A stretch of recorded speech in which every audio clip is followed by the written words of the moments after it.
Hello, I was tagged to do the Tumblr accent challenge, although it's not exactly a challenge, it's more of just a tag. But I was tagged by Asta, Amber, and I guess Ezra, even though he just kind of tagged everyone. Very, very non-committal there. Um, but yeah, sorry if the lighting's a bit weird. I've tried to frame this in such a way that you can't see the disgusting mess that's like just coating my bedroom floor. Like, this is really gross, but yesterday I had some bananas in my bedroom a while ago, and they were going a bit black, so I was like, right, I better chuck them away. And then I went to do it, and I couldn't find them anywhere, so I assumed that I must have done it and just forgotten about it.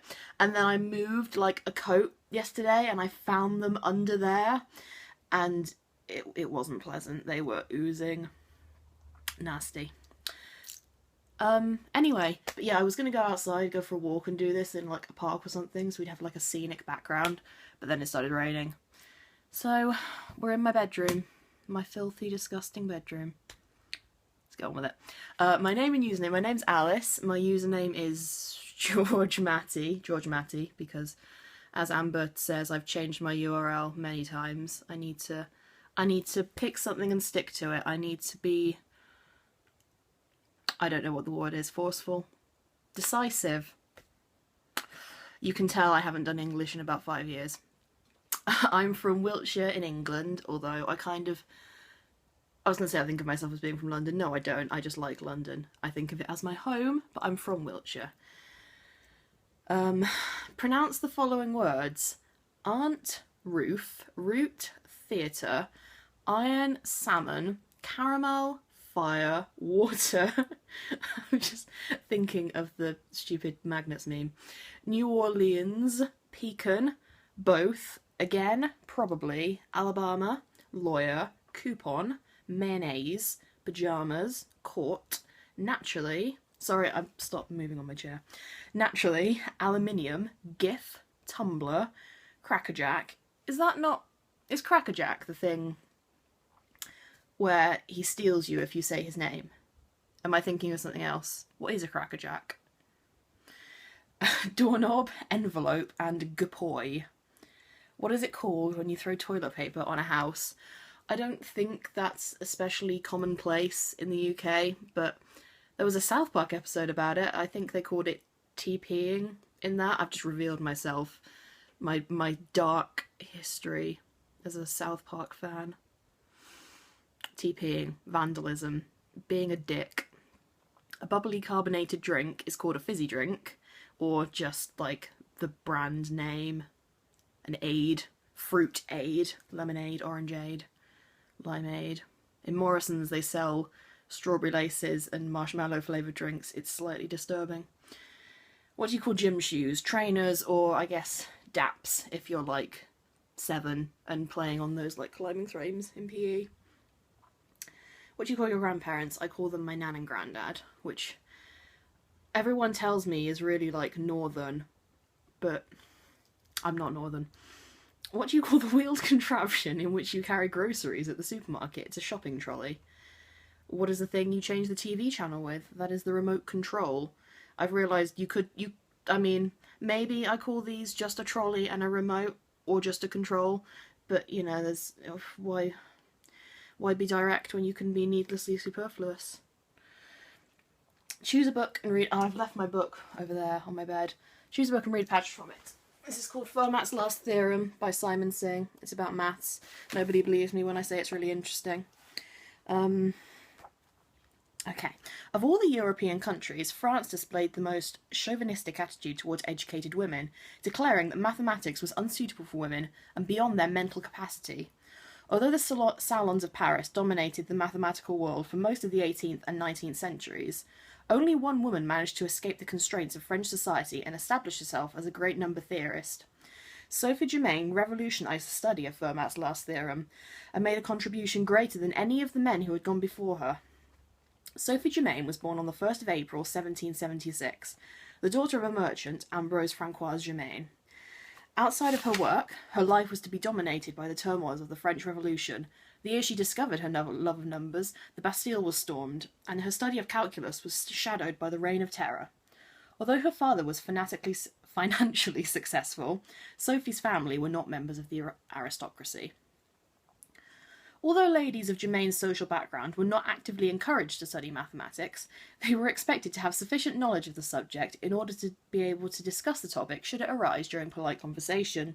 To this end, a series of textbooks were written to help young women get to grips with the latest development in mathematics and science.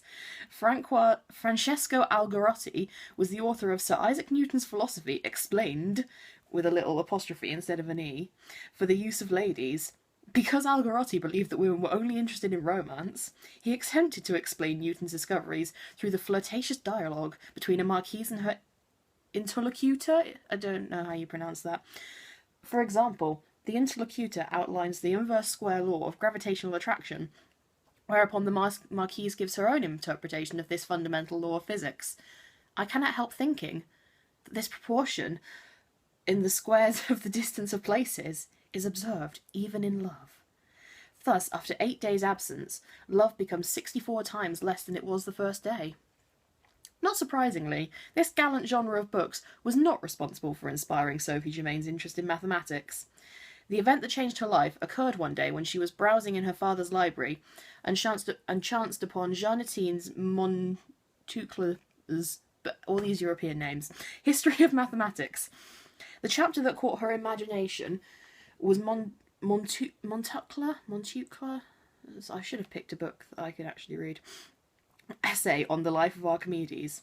His account of Archimedes' discoveries was undoubtedly interesting, but what particularly kindled her fascination was the story surrounding his death. Archimedes had spent his life at Syracuse, studying mathematics in relative tranquility, but when he was in his late 70s, the peace was shattered by the invading Roman army. Legend has it that during the invasion, Archimedes was so engrossed in the study of a geometric figure in the sand that he failed to respond to the questioning of a Roman soldier. As a result, he was speared to death. Germain concluded that if somebody could be so consumed by a geometric problem that it could lead to their death, then mathematics must be the most captivating subject in the world. She immediately set about teaching herself the basics of number theory and calculus, and soon she was working late into the night, studying the works of Euler and Newton. This sudden interest in such an unfeminine subject worried her parents. A friend of the family, Count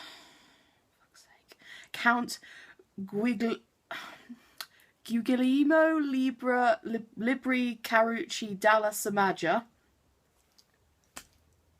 a man, told how Sophie's father confiscated her candles and clothes and removed any heating in order to discourage her from He confiscated her clothes in order to discourage her from studying.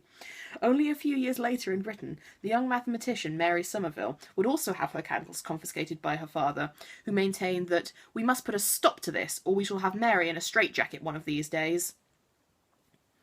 That'll do. I think that's enough for now. Continuing with the challenge, I've been doing this for like 8.5 minutes. What did I get to? Do I think I have an accent? Yeah, I think I have a Wiltshire accent. Not necessarily as strong as it used to be. I've been told I have a floopy accent. I don't think that's a real thing. But yeah, Wiltshire, English, vaguely West Country and strange. Be a wizard or a vampire. Obviously a wizard. Because even if I did want to be a vampire, if I was a wizard, I could turn into a vampire, and then if I changed my mind, because I wanted to have some garlic bread or whatever, I could just change back, and I could also change into anything else if I was a wizard, and I could have a really cool cloak and a hat. Do you know anyone on Tumblr in real life? I know Amber, I know Izzy, Gender Fluid Dynamics, I know Cat Trip. I don't know how to pronounce your URL, I'm so sorry, it's like well, I've met you once. I feel like I know Ezra. I haven't actually met him, but you know, extra slice road trip coming soon. Watch this space. I think that's everyone I know. Probably, yeah. End audio post by saying any 3. I like how 3 is in capital letters. I was, you know, not doesn't even have like a little digit in brackets like you would on like exams or something. End audio post by saying any 3 words you want. Matty is Beautiful. And that will do.